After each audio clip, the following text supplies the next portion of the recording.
السلام علیکم دوستو، کیسے ہیں آپ سب؟ میں زبینہ فیاض ایک بار پھر آپ کے ساتھ شروع کر رہی ہوں راز آنکھیں تیری پارٹ 9۔ کہانی تھوڑی بڑی ہے لیکن بہت پیاری ہے، تو میرے ساتھ بنے رہیں۔ کہانی پسند آیا تو شیئر ضرور کریں۔ شروع کرتے ہیں راز آنکھیں تیری پارٹ 9۔ حیات کی آنکھ کھلی تو دوپہر کے 3 بج رہے تھے۔ کسل مندی سے آنکھیں ملتے ارد گرد متسم چودھری کی تلاش میں نگاہ دوڑائی۔ متسم چودھری کو کمرے میں نہ پایا۔ چہرے کے زاویے پل میں بگڑے، کمفرٹر کو پھینکنے کے انداز میں خود سے دور اچھالا اور پاؤں بیڈ سے نیچے رکھے۔ ڈریسنگ ٹیبل کے سامنے کھڑے ہو کر خود کو متسم چودھری کے گردے میں دیکھ ہونٹوں پر دل فریب سے مسکراہٹ رینگ گئی۔ متسم چودھری کی شدتیں جذبے لٹاتی نظریں یاد کر کے گال شرم سے دہک اٹھے۔ کالر کو ہاتھ سے تھام کر ناک کے پاس کر کے آنکھیں موند کر کے متسم چودھری کی خوشبو کو محسوس کرنا چاہا۔ اپنی حرکت پر ڈھیر و شرم آئی تو چہرہ ہاتھوں میں چھپا لیا۔ پھر وقت گزرنے کا احساس ہوا تو جلدی سے کپڑے لے کر واش روم میں گھس گئی۔ فریش ہو کر باہر آئی تو بال سکھا کر چٹیا کے بل دیے اور قدم نیچے کی جانب بڑھائے۔ حیات بی بی، کھانا لگا دوں آپ کے لیے؟ نیلو کے پوچھنے پر حیات کے صحن کی طرف جاتے بڑھتے قدم رکے۔ نہیں، کچھ کھانے کا دل نہیں کر رہا میرا۔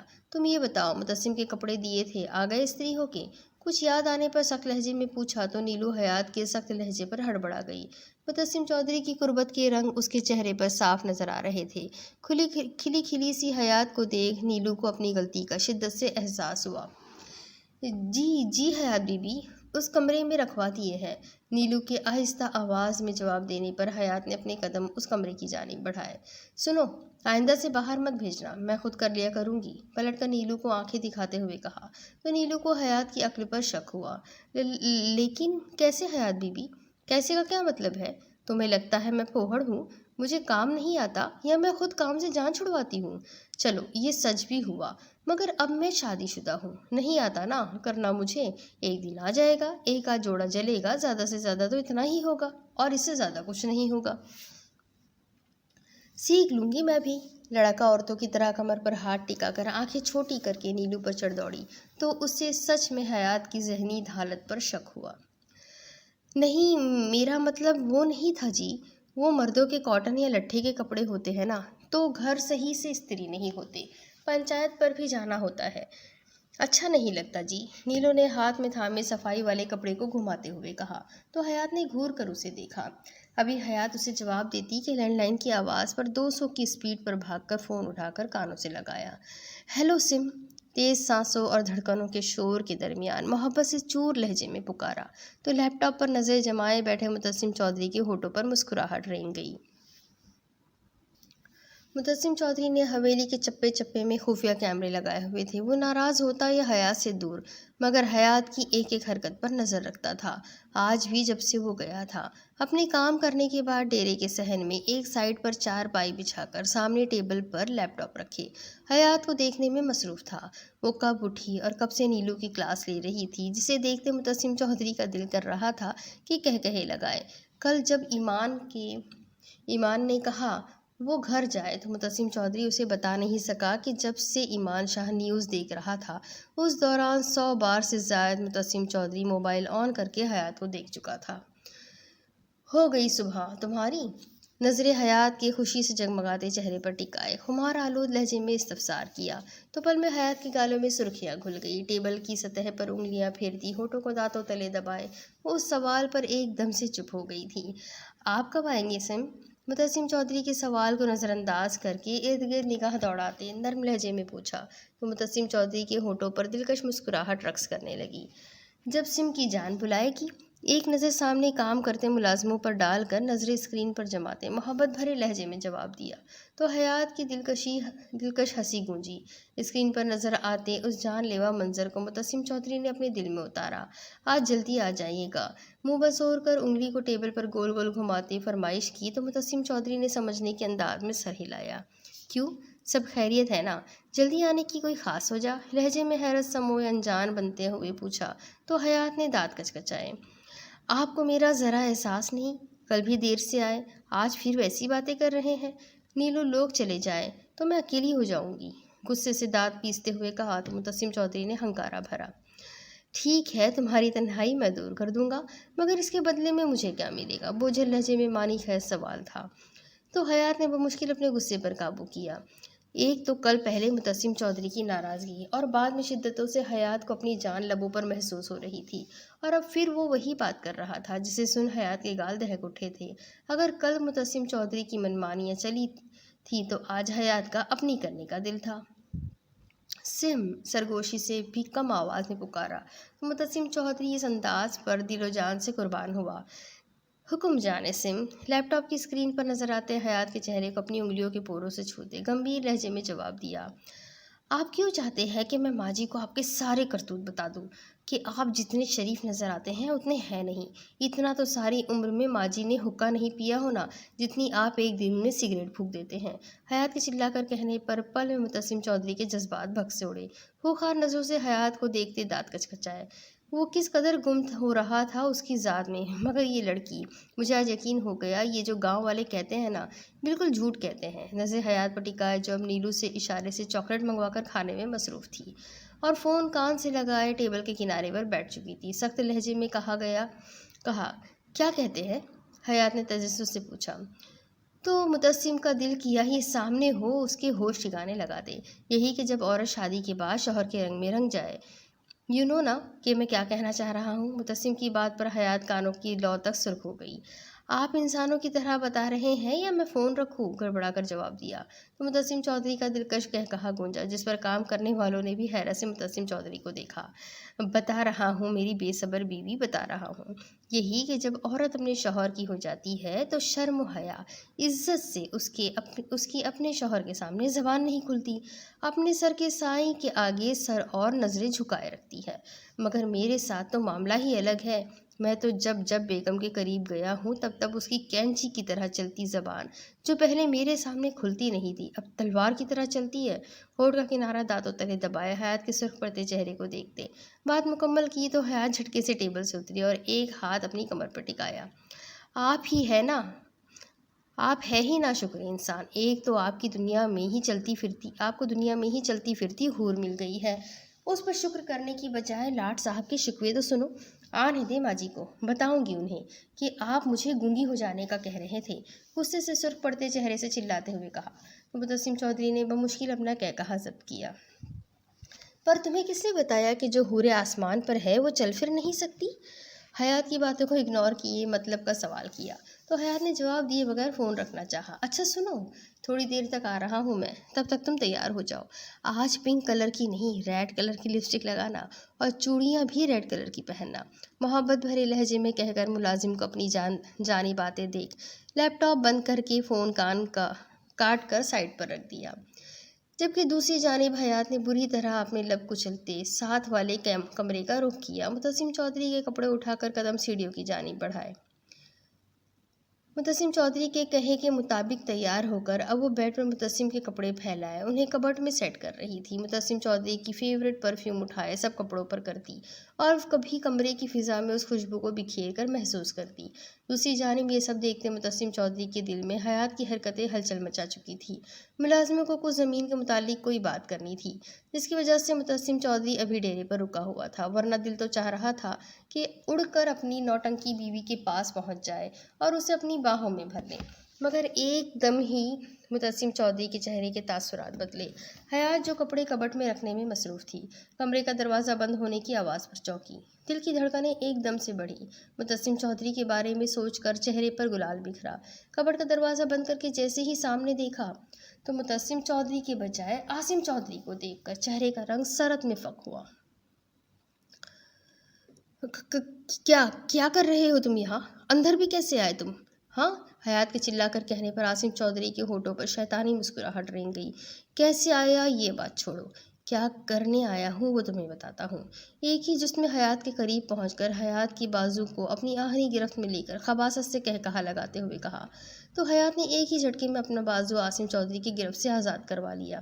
گھٹیا لعنتی انسان، شاید پچھلی بار جب متسم نے تمہارا حال کیا وہ تم بھول گئے ہو، بنا ڈرے عاصم چودھری کے چہرے پر تھپڑ مارتے ہوئے چلا کر کہا اور قدم کھڑکی کی جانب بڑھائے کہ آواز لگا کر کسی کو مدد کے لیے پکار سکے، کیونکہ دروازے کے سامنے تو عاصم چودھری کھڑا تھا۔ ابھی حیات آگے بڑھتی کہ عاصم چودھری نے پیچھے سے حیات کے بال اپنی مٹھی میں لے کر جھٹکے سے نیچے ٹیبل پر دھکا دیا۔ اس اچانک ہوئی افتاد پر حیات منہ کے بل ٹیبل پر گر پڑی۔ ابھی حیات اٹھتی کہ عاصم چودھری نے غصے سے پاگل ہوتے حیات کو گردن سے تھام کر اس کا سر ٹیبل پر اتنی زور سے مارا کہ ماتھے سے خون نکلتا پل میں چہرے کو تر کر گیا تھا۔ درد کی شدید لہر حیات کو اپنے رگوں پہ سرایت کرتی محسوس ہوئی۔ گالی دے کر آج دوسری بار تو نے عاصم چودھری پر ہاتھ اٹھانے کی کوشش کی ہے۔ آج تو وہ حال کروں گا کہ وہ چودھری تجھے دیکھنا گوارا نہیں کرے گا۔ تیرے چہرے پر تھوک کر جب تجھے طلاق دے گا نا، تب یہ عاصم چودھری تجھے اپنے نام کر کے تیری ہر رات کو جہنم کی طرح بنائے گا۔ حیات کو باہوں سے گھسیٹ کر بیڈ پر پٹکتے ہوئے چلا کر کہا تو حیات نے اپنے ماتھے پر ہاتھ رکھ کر اپنے سامنے کھڑے اس درندے کو دیکھا۔ ہمت کر اٹھ کر بھاگنا چاہا تو عاصم چودھری نے اپنی سخت گرفت میں لے کر حیات کے چہرے پر تھپڑوں کی بوچھاڑ کر دی، جس سے حیات کو اپنے کان سائی سائی کرتے محسوس ہوئے۔ چھوڑ مجھے، متسم درد بھرے لہجے میں چلا کر کہتے خود کو چھڑوانا چاہا تو عاصم چودھری نے حیات کا دوپٹہ گلے سے کھینچ کر نیچے پھینکا۔ حیات کو بیڈ پر دھکا دے کر اس پر جھک گیا تو حیات نے نم نظروں سے عاصم چودھری کو دیکھا، جس نے بے دردی سے حیات کے کان میں پہنی بالی کو کان سے کھینچا تو حیات کی دردناک چیخیں روم میں گونج گئی۔ بہت غرور ہے نا اس چودھری کو اپنی عزت پر۔ آج اس کی عزت کو عاصم چودھری اپنے پاؤں تلے روند کر منہ کے بل گرائے گا۔ حیات کی کلائیوں کو اپنی سخت گرفت میں لیا کہ کتنی ہی چوڑیاں ٹوٹ کر حیات کی کلائیوں کو زخمی کر چکی تھی۔ کانوں میں عاصم چودھری کا جملہ گونجا تو آنکھوں کے سامنے متسم چودھری کا چہرہ لہرایا۔ ایک بات ذہن نشین کر لو، تم متسم چودھری کی عزت ہو اور اپنی عزت پر متسم چودھری کسی کا سایہ بھی برداشت نہیں کر سکتا۔ اپنی عزت کو بچانے کے لیے مر بھی سکتا ہوں، اور جو بھی اس عزت کو بری نظر یا خراب کرنے کی کوشش کرے گا اسے مار بھی سکتا ہوں، پھر چاہے وہ حیات بی بی تم خود ہی کیوں نہ ہو۔ مرد چھوٹا بڑا نہیں ہوتا، مرد اپنی ہوس پوری کرنے کے لیے عورت کی نسل، عمر، ذات اور رنگ نہیں دیکھتا۔ ہر مرد برا نہیں ہوتا حیات، مگر صرف اپنے محرم رشتوں تک۔ وہ چھوٹے بھائی جیسا ہے۔ آپ کیسے؟ مجھے تم معصوم لگتی تھی حیات، مگر تم سب سے بڑی بے وقوف ہو۔ بھائی جیسا اور بھائی ہونے میں زمین آسمان کا فرق ہے۔ ایسے ہی بھائی کہنے سے کوئی بھائی بن نہیں جاتا حیات بی بی، تو کوڑے کرکٹ اگر بن جاتا نا حیات بی بی، تو کوڑے کرکٹ بوریوں میں معصوم لڑکیوں کی لاشیں نہ ملتی، جنہیں یہی لوگ اپنی ہوس کا نشانہ بناتے ہیں۔ تمہیں کیا لگتا ہے وہ انہیں اللہ رسول کا واسطہ نہ دیتی ہوں گی؟ انہیں ہاتھ جوڑ کر نہ کہتی ہوگی کہ ان کے ساتھ یہ ظلم نہ کرے؟ وہ ان کی بہن بیٹیوں کی عمر کی ہے، مگر وہ نہیں نہ سنتے ان کی۔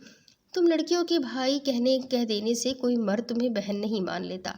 متسم چودھری کی باتیں کانوں میں گونجی تو حیات نے نفرت بھری نگاہوں سے خود پر جھکے عاصم چودھری کو دیکھا۔ اپنی ٹانگ پوری طاقت سے عاصم چودھری کے پیٹ میں ماری تو وہ درد سے بلبلا کر ایک دم پیچھے ہٹا۔ متسم چودھری کی بیوی ہوں میں، اس کی عزت ہوں بغیرت انسان، اور تمہیں لگتا تھا کہ تم آؤ گے اور آسانی سے متسم چودھری کی عزت کو رون دو گے؟ میں جان سے مار نہ دوں تمہیں؟ ٹیبل پر پڑے ڈیکوریشن پیس کو اٹھا کر عاصم چودھری کے سر پر وار کرتے چلا کر کہا۔ جب عاصم چودھری سر پکڑ کر نیچے بیٹھتا گالیاں بکنا شروع ہوا تو حیات نے بھاگ کر دروازہ کھول کر قدم سیڑھیوں کی جانب بڑھائے، مگر سیڑھیوں کی جانب مڑنے سے پہلے ہی کسی کے توانا فولادی سینے سے جا ٹکر آئی تو حیات کو لگا اسے پھر سے زندگی بخش دی گئی ہو، جس طرح کسی نے جہنم کی آگ سے نکال کر جنت کی چھاؤں میں لا کر کھڑا کر دیا ہو۔ چہرے دیکھے بنا ہی اس خوشبو کو محسوس کر کے حیات نے اپنے دونوں ہاتھ سامنے کھڑے وجود کے گرد لپیٹ کر چہرہ اس کے سینے میں چھپا لیا۔ دونوں کی تیزی سے دھڑکتے دل ساتھ ملے تو پلکوں ساکت ہو گئے۔ اپنے کمرے میں عاصم چودھری کو دیکھ متسم چودھری کو اپنے دماغ کے شریانیں پھٹتی ہوئی محسوس ہوئی۔ لیپ ٹاپ ہاتھ میں تھامے بھاگنے کے انداز میں کار تک پہنچا اور زن کر کے کار بھگا لے گیا، مگر جیسے ہی راستے میں آیا تو راستے کو جانوروں سے بند پایا، کیونکہ گاؤں میں صبح یا عصر کے وقت لوگ اپنے جانوروں کو، گائے بھینسوں کو نہر میں لے جا کر نہلاتے تھے۔ رستے کو بند دیکھ متسم چودھری کی آنکھیں پل میں سرخ انگارہ ہوئی۔ ایک نظر لیپ ٹاپ کی اسکرین پر ڈالی تو متسم چودھری کا دل کیا دنیا کو آگ لگا دے۔ اگر وہ دوسرے راستے سے جاتا تو زیادہ وقت لگتا، اسی لیے کار سے نکل کر بھاگتے ہوئے ان جانوروں کے درمیان سے رستہ بناتے حویلی کی جانب بھاگا۔ 20 منٹ کے راستے کو 10 منٹ میں طے کرتے جب حویلی پہنچا تو حویلی کے باہر بیٹھا چوکیدار گہری نیند میں سویا ہوا تھا۔ جسے نظر انداز کر کے متسم چودھری بھاگتے ہوئے حویلی کے اندر داخل ہوا۔ صحن سے سیڑھیوں تک کا سفر متسم چودھری کو کسی پل صراط سے کم نہ لگا۔ ایسا لگ رہا تھا جیسے جتنے قدم آگے بڑھ رہا ہے اتنے قدم پیچھے کو ڈھکیل دیا جا رہا ہے کہ فاصلہ ہے کہ سمٹنے کا نام ہی نہیں لے رہا۔ سیڑھیاں پھلانگتے جیسے ہی اوپر پہنچا تو کمرے سے نکلتی حیات، جس کا چہرہ خون سے تر تھا، جسے دیکھ متسم چودھری کو اپنی جان نکلتی محسوس ہوئی۔ آگے بڑھ کر حیات کو تھامنا چاہا، اس سے پہلے ہی متسم چودھری کے سینے سے آ لگی۔ اگر متسم چودھری سے کوئی پوچھتا کہ اس نے موت دیکھی ہے تو بلا تاخیر ہاں کہہ دیتا۔ اپنی زندگی کو اس حال میں دیکھنا متسم چودھری کے لیے کسی موت سے کم تو نہیں تھا۔ حیات کو خود میں بھیجتے متسم چودھری نے اسے اپنی موجودگی کا احساس دلایا کہ تبھی کمرے سے گالیاں بکتا عاصم چودھری باہر نکلا۔ اپنے سامنے متسم چودھری کو دیکھ کر پل میں ٹھٹکا، مگر پھر قدم اس کی جانب بڑھائے کہ تبھی متسم چودھری نے اپنی کمر سے پستل نکال کر عاصم چودھری پر فائر کر دی۔ ایک گولی ٹانگ اور دوسری بازو پر لگنے سے عاصم چودھری نیچے گرا تو متسم نے ڈر سے کانپتی حیات کو بازو سے تھام کر اپنے روبرو کیا۔ میری بہادر بیوی، رونا نہیں۔ حیات کے ماتھے پر اپنا دہکتا لمس چھوڑ کر اپنی اجرک اتار کر حیات کے گرد لپیٹی۔ میں آ گیا ہوں نا، کچھ نہیں ہوا، سب ٹھیک ہے، روم میں جاؤ، میں آ رہا ہوں۔ حیات کا گال نرمی سے تھپ تھپا کر روم میں جانے کا کہا۔ جتنی نرمی حیات کے لیے لہجے میں تھی اس سے کہیں زیادہ وحشت آنکھوں سے ٹپک رہی تھی۔ حیات کو نرمی سے تھام کر رخ کمرے کی جانب کیا۔ اس گالی کے کہنے پر آیا تھا میں، ناٹک کر رہی ہے یہ۔ درد سے بلبلاتے ہوئے بھی عاصم چودھری نے زہر اگلا تو حیات کو اپنے جسم سے جان نکلتی محسوس ہوئی، مگر متسم نے اسے نظر انداز کیا۔ حیات کو روم میں داخل کر کے کمرے کا دروازہ بند کیا اور عاصم چودھری کی جانب متوجہ ہوا۔ تب تک گولی کی آواز سن کر باغیچے میں بیٹھی ملازمائیں اور چوکیدار بھی بھاگتا ہوا وہاں آیا۔ عاصم چودھری کو گریباں سے تھام کر متسم چودھری نے اپنے سامنے کیا۔ متسم چودھری کی بیوی، اس کی عزت ہے وہ۔ میں اس پر پڑنے والی بری نگاہ کو ہاتھوں سے نوچ لوں۔ تو نے ہاتھ بھی کیسے لگایا اسے؟ عاصم چودھری کے بازو کو ایک جھٹکا دے کر توڑتے شیر کی طرح گھراتے ہوئے کہا تو ملازموں نے ہونٹوں پر ہاتھ رکھ کر اس خوفناک منظر کو دیکھا کہ خون سے لت پت عاصم چودھری کو کیسے متسم چودھری نے دھنک کر رکھ دیا تھا۔ چوکیدار کو تو اپنی جان نکلتی محسوس ہوئی۔ عاصم چودھری کے بے ہوش وجود کو اٹھا کر سامنے کیا اور سیڑھیوں کی جانب قدم کر کے سیڑھیوں سے نیچے پھینکا تو عورتوں کی دل خراش چیخیں گونج اٹھیں۔ چپ، ایک آواز نہ نکلنے پائے ورنہ یہی گاڑ دوں گا، دہاڑتے ہوئے کہا تو سب سانس تک روک گئے۔ تمہارے ہوتے کوئی شخص حویلی کا دروازہ کیسے پار کر گیا؟ اب متسم چودھری کے قہر کا نشانہ چوکیدار تھا، جسے پل میں متسم چودھری نے دھنک کر رکھ دیا تھا۔ جا کر بول دو گاؤں میں کہ متسم چودھری سے کسی بات پر جھگڑا ہوا تو متسم چودھری نے اس کی یہ حالت کر دی۔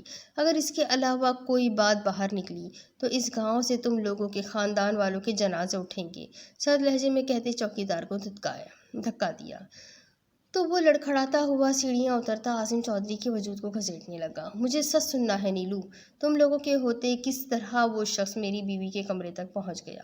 نیلو کی گردن کو ہاتھوں میں دبوچتے آنکھوں میں وحشت لیے دہاڑا تو دوسری ملازمہ نے روتے ہوئے ساری بات بتائی تو متسم کو اپنے خون میں شرارے پھوٹتے ہوئے محسوس ہوئے۔ دفع ہو جاؤ سب کی سب، آج کے بعد شکل نہ دیکھوں، اور اگر باہر جا کر کوئی بکواس کی تو اپنے ہاتھوں سے تم لوگوں کی جان نکال دوں گا۔ نیلو کی گردن چھوڑتے زمین پر دھکا دیا تو ملازمائیں روتی ہوئی متسم کے پاس پہنچ گئی اور اس کے پاؤں پر گر گئی، جس پر متسم اپنی ٹانگ جھٹکے سے پیچھے کرتا ہوا ہٹا۔ اندر موجود جو لڑکی ہے نا، وہ متسم چودھری کے جینے کی وجہ ہے، اس لیے دفع ہو جاؤ۔ عورت نہ ہوتی تو ابھی زمین میں زندہ گاڑ دیتا۔ ایک ایک لفظ چبا کر دروازہ کھول کر کمرے میں داخل ہوا۔ متسم چودھری کمرے میں داخل ہوا تو بے چین نظر اس نے حیات کو تلاشا۔ واش روم سے پانی گرنے کی آواز پر جلدی سے رخ واش روم کی جانب کیا تو پاؤں کے نیچے کسی چیز کو محسوس کر کے رکا۔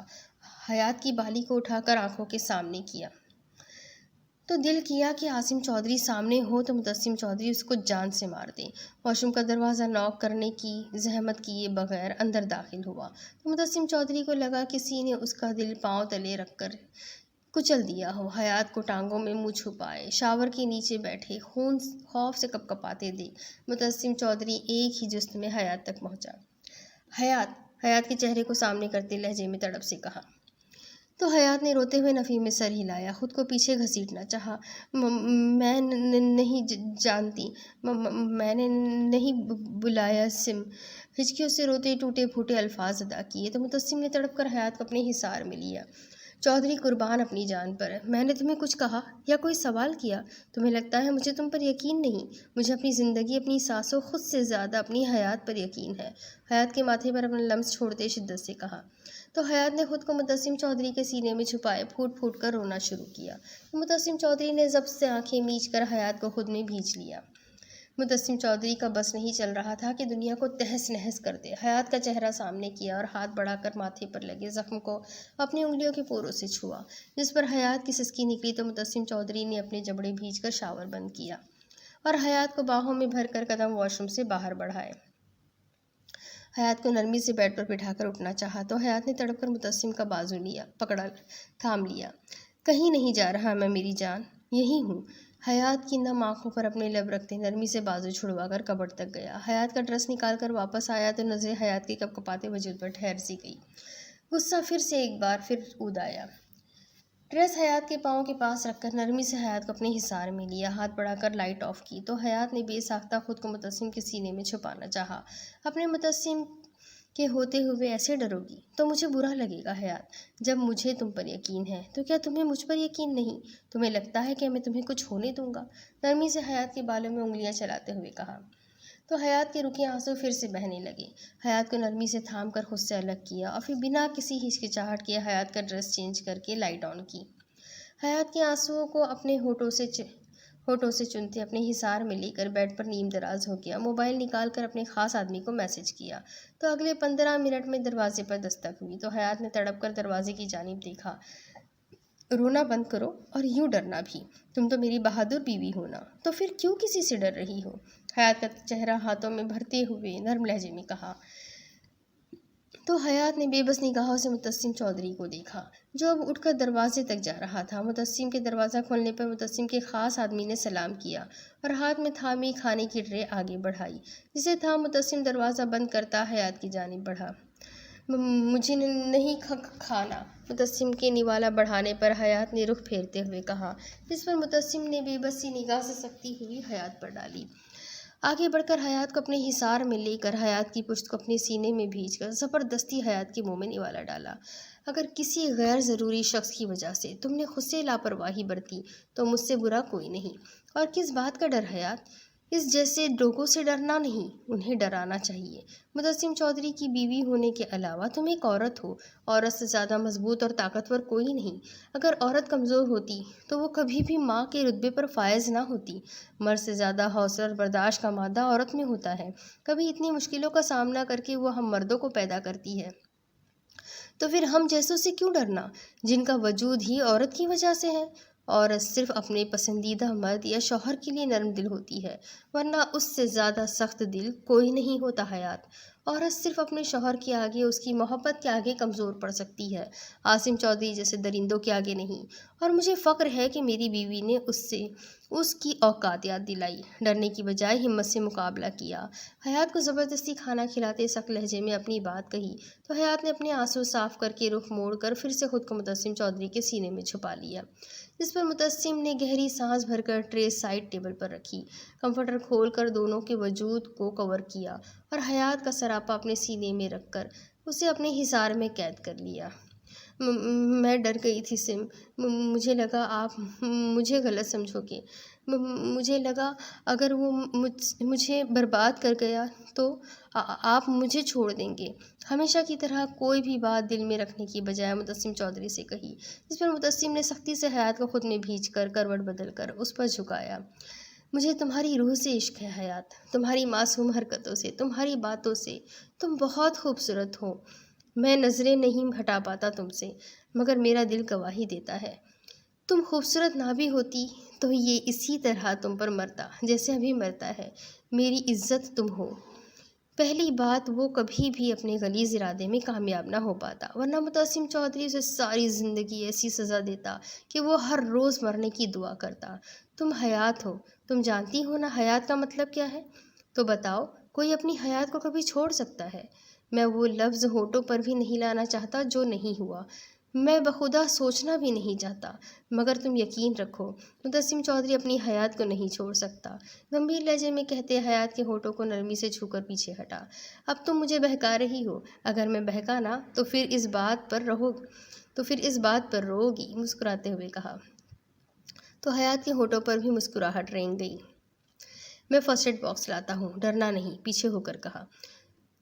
تو حیات نے مسکرا کر اسبات میں سر ہلایا تو متسم کمرے کا دروازہ کھول کر کچن سے فرسٹ ایڈ باکس لینے چلا گیا۔ دوسری طرف سب خیریت؟ میسج کے بجائے ڈائریکٹ فون کر رہے ہو؟ ایمان شاہ نے دوسری رنگ پر فون اٹھاتے ہوئے کہا۔ ہمارے گاؤں سے نکلتے جو ہاسپٹل آتا ہے وہاں ایک شخص زخمی حالت میں پڑا ہے، 2 گولیاں لگی ہے اسے، مگر وہ بہت کم ہے، اسے ایسی تکلیف دو کہ ساری عمر ایڑیاں رگڑنے میں گزرے اس کی۔ متسم چودھری کے سرد لہجے پر ایمان شاہ بری طرح چونکا۔ جرم؟ یک لفظی سوال پر متسم چودھری کی رگیں تن کر واضح ہوئی۔ میری بیوی، بقول تمہاری بہن کو میری غیر موجودگی میں۔ متسم ابھی غصے میں بات مکمل کرتا کہ ایمان شاہ کے سرد لہجے پر خاموش ہو گیا۔ تمہیں بس یہ کہنا چاہیے تھا متسم چودھری کہ وہ میری بہن کا مجرم ہے، اسے جہنم رسید کرنے کے لیے تمہارا اتنا بتانا ہی کافی تھا، برف سے سرد لہجے میں کہا تو متسم نے نفی میں سر ہلایا۔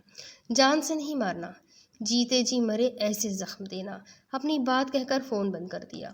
فرسٹ ایڈ باکس تو روم میں بھی تھا، مگر ایمان شاہ سے بات کرنے کے لیے یہی بہانہ تھا، کیونکہ ویسے تو حیات نے باہر آنے نہیں دینا تھا۔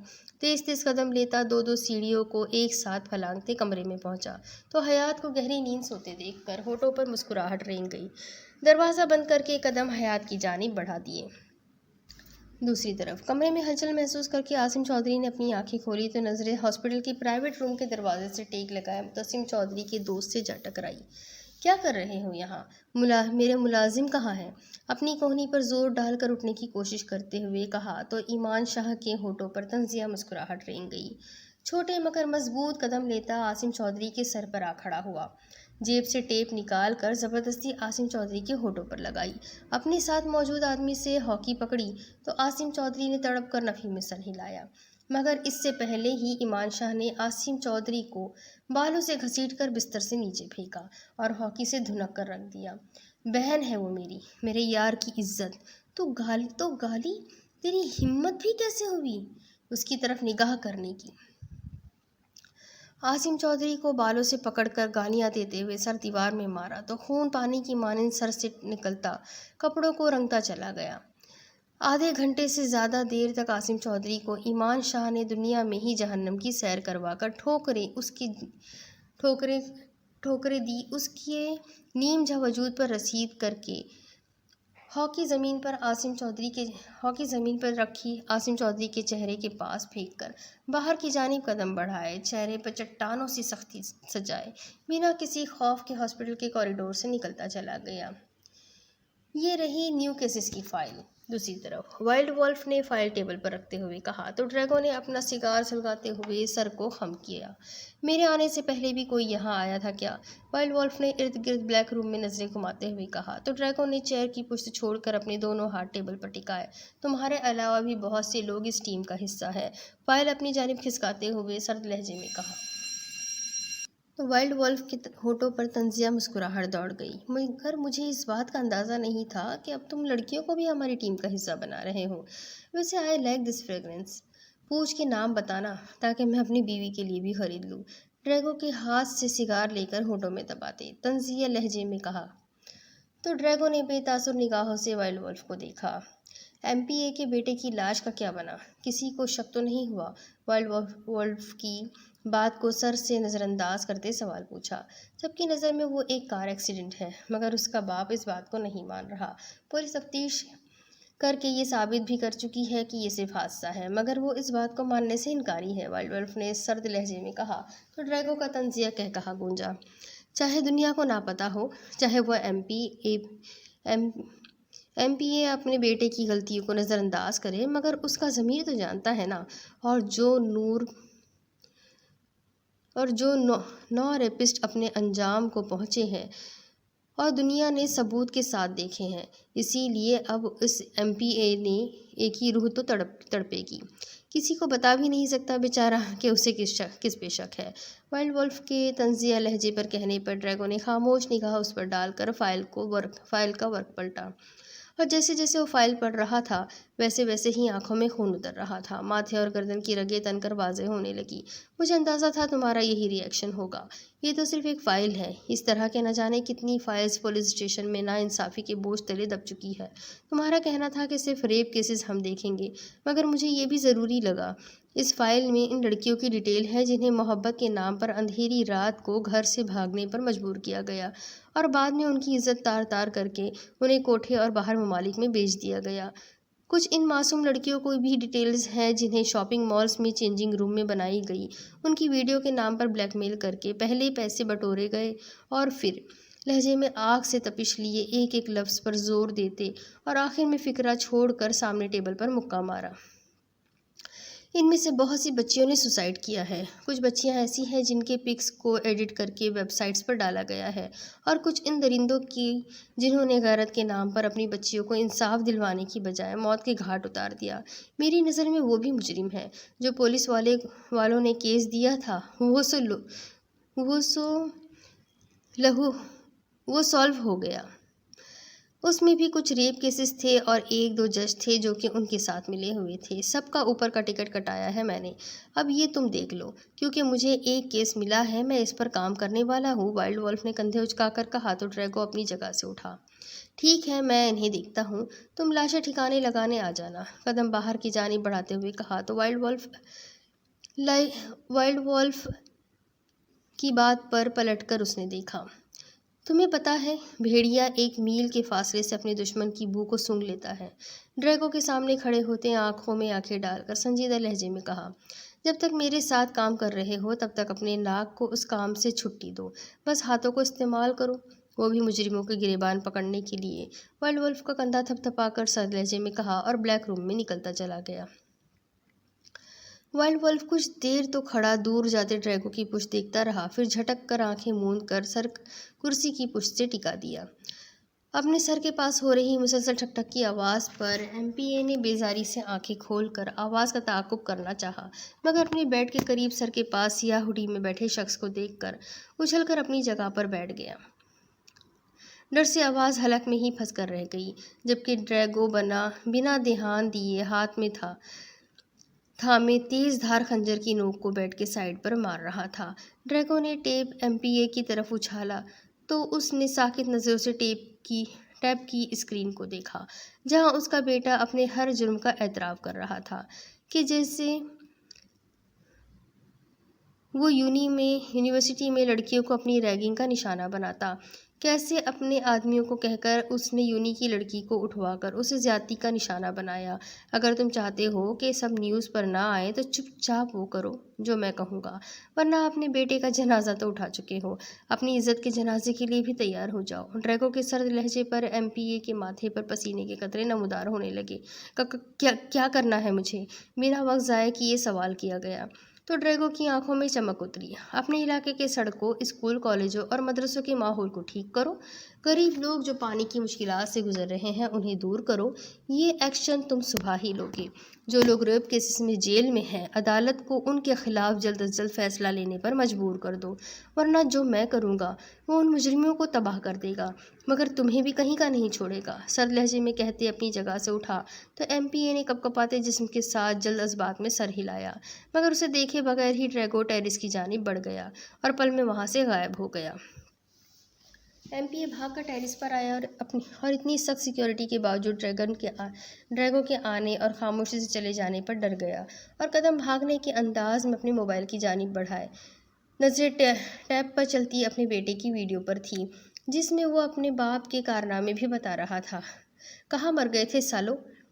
یہاں میری نیندیں حرام ہو گئی ہیں، تم لوگ مرے ہوئے ہو۔ کل میرے ٹیبل پر ریپ، مرڈر، جن علاقوں سے لوگوں کی درخواستیں آتی ہیں سب موجود ہو، اور میڈیا بھی۔ بکواس بند کرو، جو کہا ہے وہ کرو، ورنہ تیار ہو جاؤ اپنے انجام کے لیے۔ بنا دوسرے بندے کی آواز سنے ہی فون رکھ کر سر تھام لیا، کیونکہ ڈریگو نے جو بھی کیا تھا اس کے بعد پولیس اور آرمی ٹیم بیٹھی تھی جس پر اسے یہ سب کرنے سے روکنے کی تجویز دی گئی تھی، مگر ایک آرمی سینئر آفیسر نے منع کر دیا اور کہا جو وہ کر رہا ہے کرنے دے، ابھی اس کی وجہ سے ملک یا قوم کو کوئی نقصان نہیں ہوا ہے۔ اگر ایسا ہوا تو آرمی ہے وہ ہینڈل کر لے گی، جس پر پولیس چپ ہو گئی اور ڈریگو کی تلاش کو ختم کر دیا گیا، جس پر سے یہ خبریں گردش کرنے لگی کہ ڈریگو آئی ایس کا کوئی بندہ ہے، اور اگر وہ سچ میں آئی ایس کا بندہ تھا تو یہ بات ان کے لیے خطرے کا باعث تھی۔ اسی لیے ایم پی اے نے بنا وقت ضائع کیے اس کی بات پر عمل کرنے کا سوچا، کیونکہ اگر عوام کے سامنے یہ بات آتی تو دولت شہرت تو جاتی، شاید زندگی بھی نہ بچتی۔ اپنا سر ہاتھوں میں تھامے ایم پی اے اگلے لائحہ عمل تیار کر رہا تھا۔ اب اس کے آگے کی کہانی میں آپ کو اگلی قسط میں سناتی ہوں کہ آگے کیا ہوگا، یہ جاننے کے لیے میرے ساتھ بنے رہیں۔ اگلی قسط میں پھر ملیں گے، تب تک کے لیے اللہ حافظ۔